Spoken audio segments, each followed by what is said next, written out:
Je m'interdis rien tant que c'est français.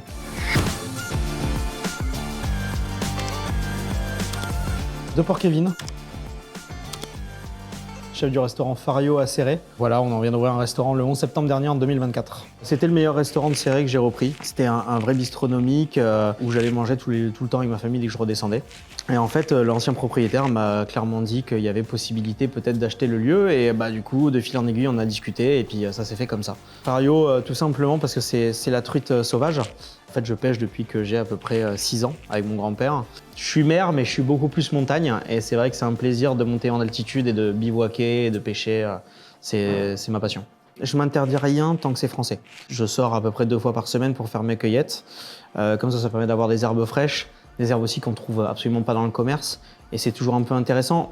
J'aime pas mettre des herbes pour mettre des herbes. Il faut mettre des herbes parce que ça a du goût, parce que ça apporte quelque chose. Je travaille que avec des mecs en permaculture ou en bio pour les légumes. On bosse avec la viande du coin, un poissonnier du coin, le fromager du coin. On n'a pas de café, on fait du petit épeautre de Bretagne. C'est l'expérience que je voulais apporter. C'est un retour aux sources. Avant, on savait préserver ce qu'on avait ici et on prenait pas ce qu'il y avait plus loin parce que ça coûtait cher, parce qu'on faisait venir.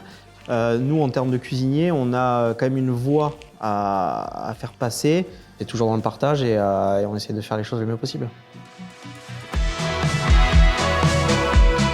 C'est vrai que je pensais pas avoir 16 en moins d'1 an d'ouverture.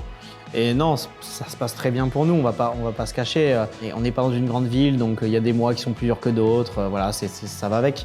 On a de la chance, on marche bien. C'est un remerciement aussi pour tous ces chefs qui nous ont formés, quoi. Je leur ai toujours dit merci. C'est la logique, quoi. C'est comme dans une famille, on dit merci à nos aînés parce qu'ils ont tout fait pour nous. Et voilà, c'est un peu pareil.